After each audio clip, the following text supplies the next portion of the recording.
C'est parti pour la vidéo de présentation du programme Xvid en version 1.3.2. Je vais ouvrir ma machine virtuelle.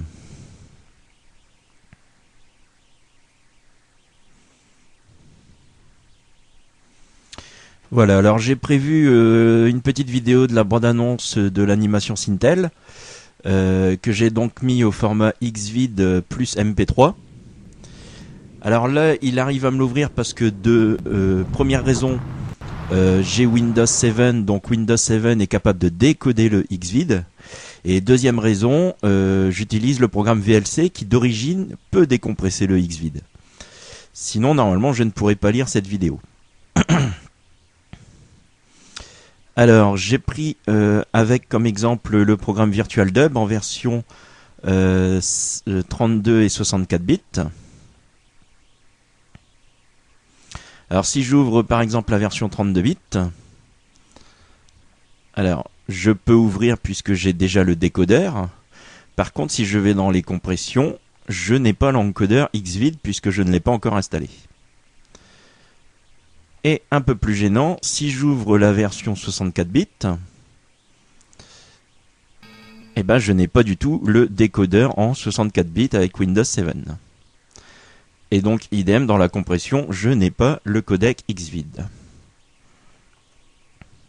Alors, je vais lancer l'installation du programme.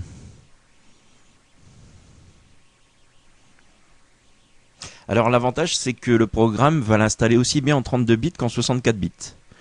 Ce qui est appréciable. Je choisis la langue française. OK. Suivant.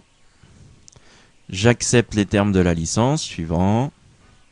Suivant. Est-ce qu'il me demande pour vérifier automatiquement les mises à jour? Je vais dire non personnellement. Suivant. Alors, Xvid est aussi capable de décoder le DivX, le 3ivX et même les autres codecs MP4. Suivant. Suivant.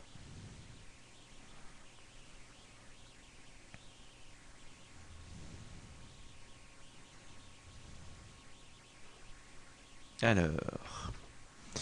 Voir le fichier lisez-moi, je ne vais pas le voir. Terminé. Et donc, à présent, si j'ouvre mon VirtualDub en 32 bits, je vais ouvrir ma vidéo. Si je vais dans vidéo compression, maintenant je peux compresser en Xvid. Ici, j'ai la configuration du programme d'origine, où je peux changer les paramètres. Je vais vous le montrer tout à l'heure. Et donc, avantage pour Xvid, puisque si jamais j'ouvre la version 64 bits du programme, compression, il est capable d'encoder aussi en Xvid en 64 bits.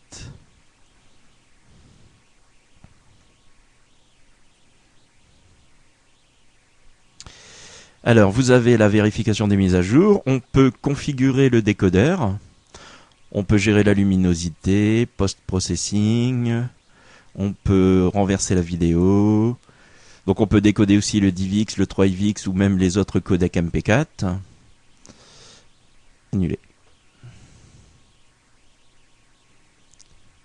J'ai la configuration de l'encodeur. Donc il y a un système de profil tout en haut, de mobile, homme, HD en 720, HD en 1080, etc. L'encodeur type, une passe, deux passes.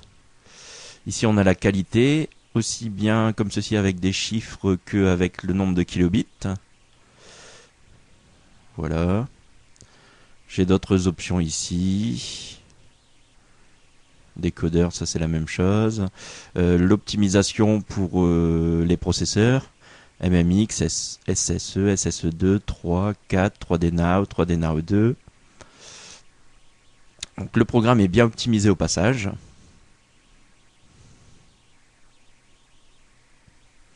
La désinstallation du programme. Et on a aussi un mini convertisseur, mais alors j'ai essayé, je suis pas convaincu parce que j'ai mis un fichier MP4 et il m'a dit qu'il y avait un problème. Mais sinon, théoriquement, il peut prendre les AVI, DivX, MP4, Move, WMV, ASF, MKV.